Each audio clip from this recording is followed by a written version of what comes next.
I don't think I ever really believed everything.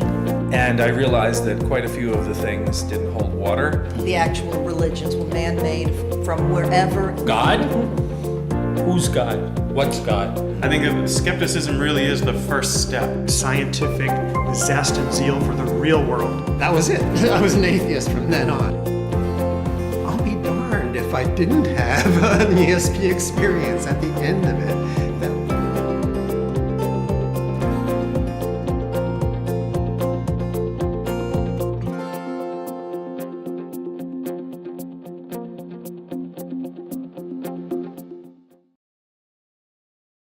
Hi, my name is Rad.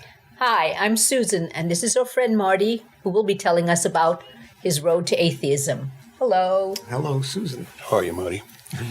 Okay, give us an idea, Marty, as far as your experience is concerned and the road leading up to atheists and being an atheist. And your family was? And your childhood was? Yes. Okay, my family was a Jewish family, but my father was converted from Lutheran. But we were Jewish as far as I was concerned. And I grew up in Brooklyn, and the whole neighborhood, the whole world was Jewish. What part of Brooklyn? Sheepshead Bay. Sheepshead Bay? Okay, know that well. I grew up in Brooklyn also. Oh. Yes, indeed. So, I didn't know there were other people besides Jews. And, that seemed to be, that you don't question things when you're a child. So. Were your parents very religious? No. They were not? No. Although I knew about the kosher rules and stuff like that because my grandmother was kosher. Maternal. Yeah, right. Maternal grandmother. Yeah, I didn't know my paternal grandparents at all. Yeah, and so I knew about having red and blue soap with stripes on it, so that you'd you wouldn't wash with the wrong soap. Oh dear. Stuff like that, but we didn't follow that. I'm so happy to say. Your schooling, did you go to a yeshiva or did you go to it was just public schools. Yeah, New York. But most of the kids were Jewish and. Everyone was Jewish, except for, and this is how I became an atheist. Oh, okay. I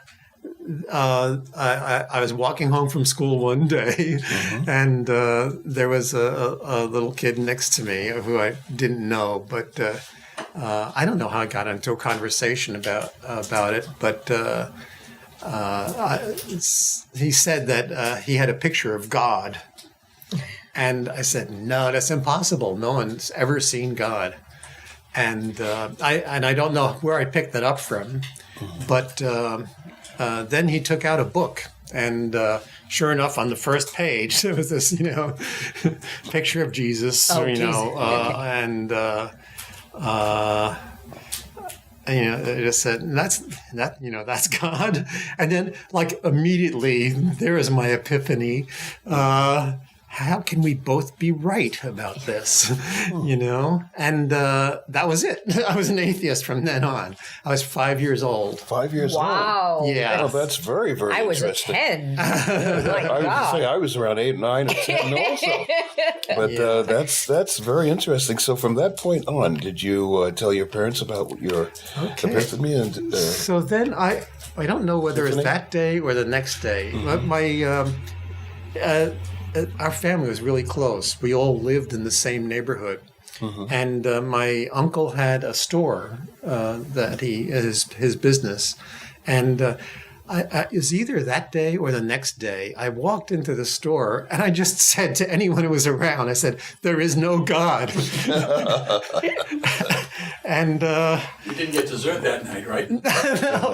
No, and so I had a little 6-year-old cousin, and she said, "Well, if you think so," that was it. That was the whole response. What about the reaction of your parents? Nothing. And especially your maternal grandmother. No, I didn't know her really, and she was quite old. Yeah, so our family wasn't religious. I think that's the way my Lutheran father and my Jewish mother, sort of worked things out. My father did convert to Judaism, and that must have been painful. Because he wanted to, because he wanted to marry your mother. He wanted to marry my mother. Yeah, she was very Was the pretty. painful being circumcised? Circumcised. Yes. I can't imagine that. Especially at that age, right? Well, you were an infant, right? I mean, Yeah. Speaking about your father. Hopefully. No, my father. Speaking about your father. Yeah, my father. I don't know how he did it. See, that's where the hurt comes in compared to a child. yeah. Doesn't have to go through that. Yeah. Well, they have anesthesia, I should hope. But Something. it's still I don't it's know. a different story altogether. Yeah, okay, I can't imagine. I'm wrong sex.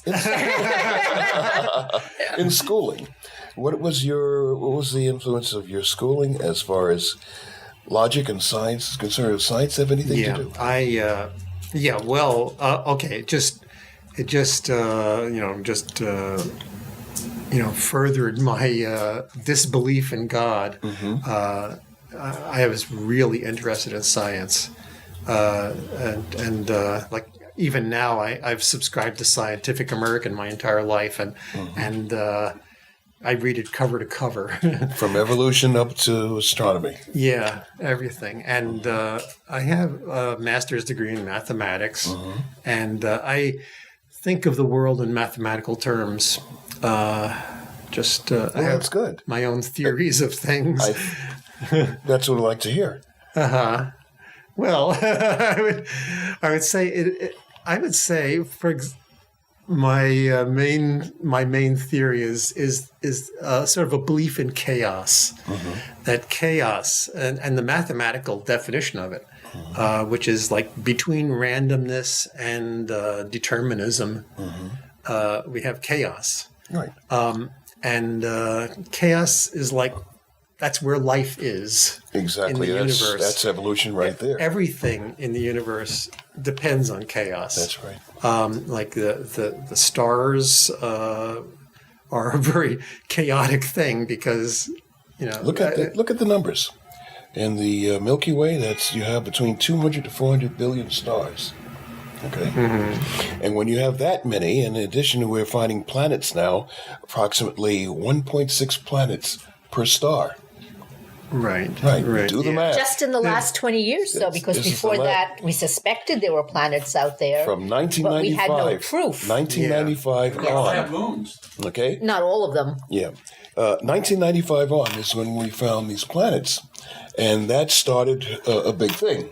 With the Kepler telescope, before you know it, we were finding them all over the place. Right. And that was in a small area of the galaxy, Lyra, what we call, and also in Cygnus. And now we're finding them all over. And that is your chaotic point of view, I believe. Yeah, well, I mean, that's just the facts that we're starting to learn now. There's more suns with planets than the other way. And to a mathematician, I would say And do yet the there are math. people Yeah, who right. still believe the sun goes around the earth Oh, yes. and the earth is flat. 1 out of 8. I guess, 1 out of 8. Is that right? Yes, and 64% still believe that evolution is not true. They don't believe in that. The Earth is only 6,000 to 12,000 years old. And Yes. isn't That's that something? amazing. Those Yeah. amazing figures. Those are things that you have to work with and Yeah. and say to yourself, "Wow, what is that? How could people think that way? They don't think logically." That's good. And that's the unfortunate thing. yes. Right. Yeah. Did But this- also the chaos, goes starting from the Big Bang, and that's currently the best theory we have. That's right. 13.73 billion years ago, Yes. Right. or a billion light years away. And same thing. then I'm also interested in the origins of life. Okay, and that's also chaos. And you go again. That what I'm learning, and I studied biology and molecular science and nanoscience. That there's it's like a hurricane of particles constantly hitting every molecule, and they jitter around, and they like what used to be the life force is really this atomic force or a molecular force of trillions of molecules. If you were a molecule, you'd be hit like a trillion times a second. That's right. And you'd be pushed around with a force that every molecule hits you with like the speed of a jet plane. It's just an amazing That's the amount. kinetic energy he's talking about. Yeah, amazing amount of energy. What's called GeV, right? And all this is just known, let's say, within the past 500 years, when we were able to develop the technology. No, since I know. But I mean, before 500 years ago, we didn't have any technology to look at Jupiter and see the extra moons, or to look within us and see little blood cells and things like that. So we've actually just had science for like 500 years. And then, I don't know how far back, or culture goes, but, it was the era of ignorance. Yeah. And we're still stuck with the remnants of that era of ignorance. It's true, but science has told us that we've now gone from the macro, it's larger than we can imagine in the universe, to things that are micro, extremely small, on an elementary basis. And thank goodness you have things such as the Large Hadron Collider, which is saying that now we know what the so-called God particle really is all about, and that is just to improve mass on your elements. And that is a thing that was just recently done, but it means that there's a lot to learn from something like that. Okay. And we've just started, basically. And we just started. We just really started. So when the religious say, well, you don't really know how things began, and they do because God did it all, and you say, well, you've just been at it for a few decades or a few centuries, I mean, and the universe has been around for 3.8 billion years. And that's right. And we have a lot of catching up to do. It's a lot of catching up, and of course we have to watch what we say, saying like a God particle or something like that, or saying that God doesn't play dice. Those are words in which, unfortunately, those who are not intelligent, I won't say intelligent, but educated enough to understand what was really meant by that when it's said, from Einstein to the Higgs boson. To the Higgs boson. Okay? So that's good. So science has an influence, and then, of course, it influenced you. Yeah, I would say that I went, I had, completely disavowed any, any belief in God, but I still carried with me the belief in mysticism. I thought that mystic things were possible. Tell us about that. And when I was in college, I thought I would like to test out like ESP, extrasensory perception, and joined, I guess, I don't know what you'd call it, but it was a company called Silva Mind Control, and they promised you that if you took their course, you would have an ESP experience, and that if you didn't, they'd give you your money back. So I said, okay, I can't lose, really, and it wasn't that expensive. It was 2 weekends, and I'll be darned if I didn't have an ESP experience at the end of it that was very, very convincing. Are they still in business? I think yes, they are. The Jose Silva is dead now, but they're still in business. I don't know how much they do anymore. What experience did you have? So it was like a reading. You had like a card in front of you, and it's the name and the age of a person, and you're supposed to guess their health condition, and which is written on the other side of the card, and that's facing another, one of the people in the group, and you don't have any clues. That's it. You have their name and their age, and you just have to guess their health condition. And the first card I had was I was absolutely right. I said this woman has cancer of the uterus, And, that's pretty tough to come up with. Well, you're a mathematician, so you figure the odds. There are odds, like yeah. that's it's pretty amazing. And I did another one that was okay. Then you start to get into the sort of fudging, and I have read about these kinds of tests also afterwards. And you sort of like the picture wasn't really quite what you said it was or something, and you sort of force it into the mold. So the second one was someone who had blood cancer, and I said it was bone cancer or vice versa. I don't remember. Let me ask you this question now: these people that were before you, in front of you, that you were checking through the cards, so to speak, were they part of the organization, or were they just guests like fellow students like you? They were just students, yeah. They were students like you? Yeah, definitely. So at the end, you didn't get your money back.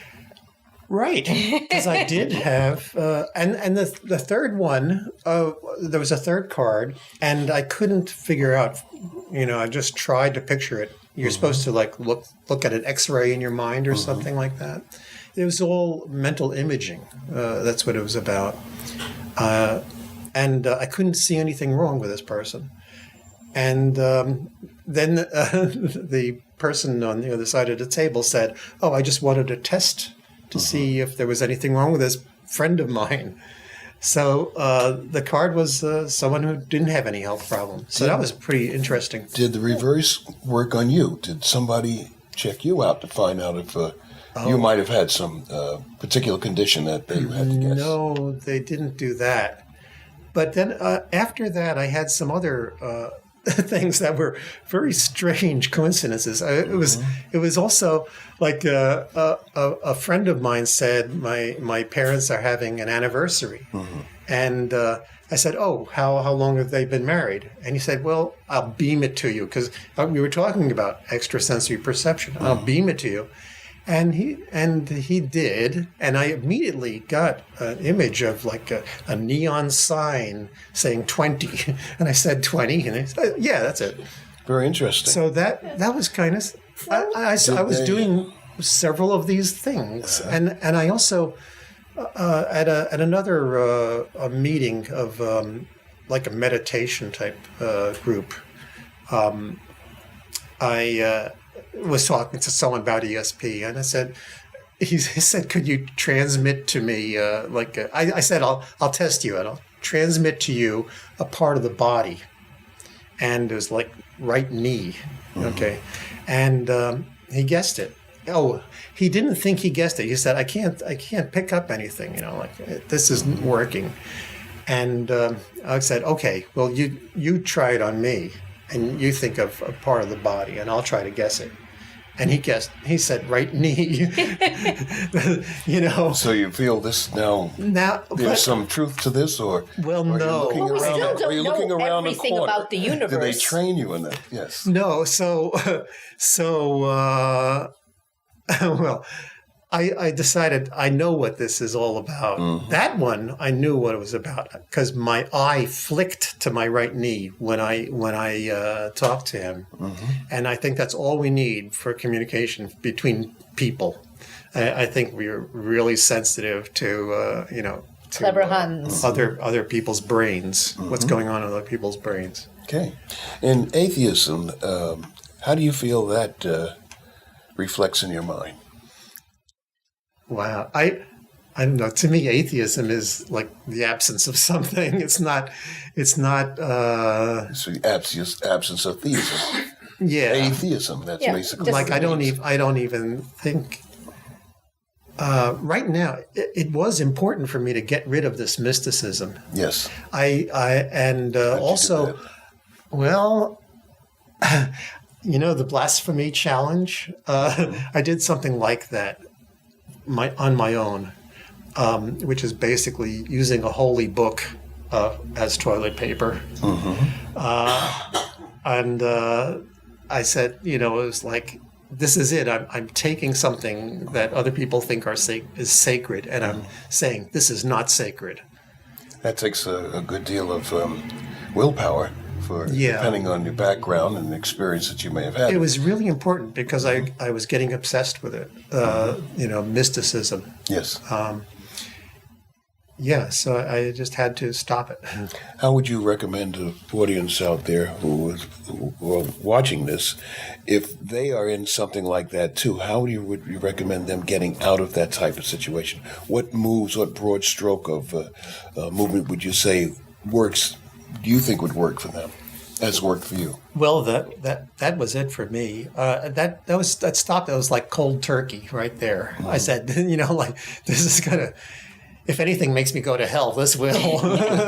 So has being an atheist caused you any problems in work or in your personal life, or No, in fact, I was very shocked to come across atheists when I went to new companies to work. I'm a computer programmer, and what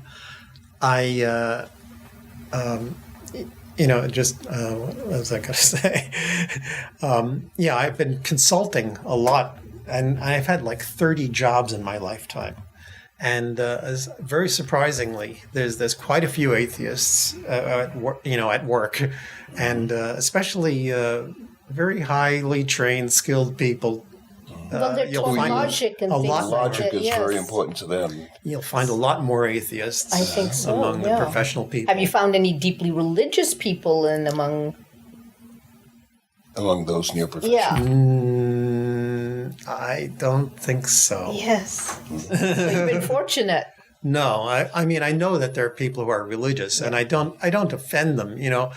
On the other hand, I went from Unitarianism. I tried that, and I went. It's a way station, actually. So. I went to Ethical Culture Society. Yes. I've tried that, Humanists and stuff. and they just weren't atheistic enough for me. How did you get involved with us, the So organization? I started. I started realizing I really am an atheist because I don't like the relationship of science with religion.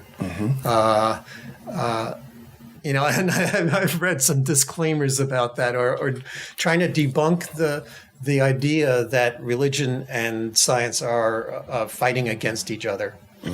I don't buy that at all. I think that religion and science have been enemies throughout centuries or millennia.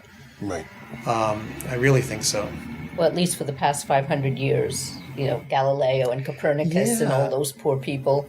Well, now I am a little bit shaken in that some of the stories about persecution of scientists might really have been persecution of sorcery. That the religious people might have thought that the scientists were sorcerers, and so they were burning sorcerers at the stake instead of not scientists. Interesting. What about you read the, have you been to the Museum of Natural History? Hayden Planetarium? Oh, of course. Okay. You found that interesting? Oh, my, yes. Okay. A lot of logic, a lot of science involved in that. Right. And research. That's important. And, of course, you say you are an avid reader of American Scientific, is that correct? Yeah, Scientific American. Scientific American. What do you find very interesting about that? Oh, my. Has that influenced you? Yes, I definitely. Yeah. They do speculations on like the cosmos and a lot of stuff on medicine, and I'm really interested in evolution, computational. So stuff, evolution. Yeah, I had to read Darwin and all the books by Dawkins, but I also needed to learn about atheism in that, like Christopher Hitchens, right? Just to know what kinds of things to say to someone who tries to push religion on you. Right. You read his book, God Is Not Great, Religion Poisons Everything. Yeah. And have you seen any of the debates that he has had on the internet? I don't remember. It might have been a while ago. Okay, you're a member of the New York City Atheists organization. Could you tell us a little about your involvement with it? What do you like, et cetera, et cetera? Yeah. Well, I started out volunteering as. How did you find us? Okay. Well, probably the internet. Yeah, same here. And I did volunteer as the webmaster for several years. But then I just didn't have enough time. And right now I'm busy also and still working. So. Is there any message that you would like to convey to the audience as far as your philosophy and about being involved in certain projects that atheists are involved, such as attending some of our Sunday brunches, et cetera, et cetera? Okay. I would like to say one thing, and that is the biggest draw I think that religion has is that the promise of the afterlife. I think It's a bribe. that is Yes, their bribe. that's their bribe. Yeah, their bribe, and you can lose that fear of death. And I've lost it. To me, death is just a natural thing you do at the end of your life. And the last conversation I had with a religious person about death was that it's exactly the same as before you were born. Yes. There's nothing to worry about. I mean, you might worry about a painful death. That's possible, But no consequences as far as what's going to happen after you die. right, you're just gone, and I don't, I don't know. I'll probably have a funeral when I die, But You won't be there. yeah, But it's for your friends, It those who is. have known you, and the highlights of your life. Would be yeah. important to Actually, I don't discuss. care. I've said you just put me in a plastic bag and throw me away. I don't care. But you realize that the organizations that's involved, whether they're humanists or whether they are Freedom Foundation or one like ours that we have, New York City Atheists, that we're involved in a number of things to help mankind, womankind as well. Humanity. And humanity. Yeah. Okay. So that's important that we do get involved in donating blood. We do get involved in taking the Physicians Without Borders and donating to organizations such as that and trying to do good for mankind while we are here.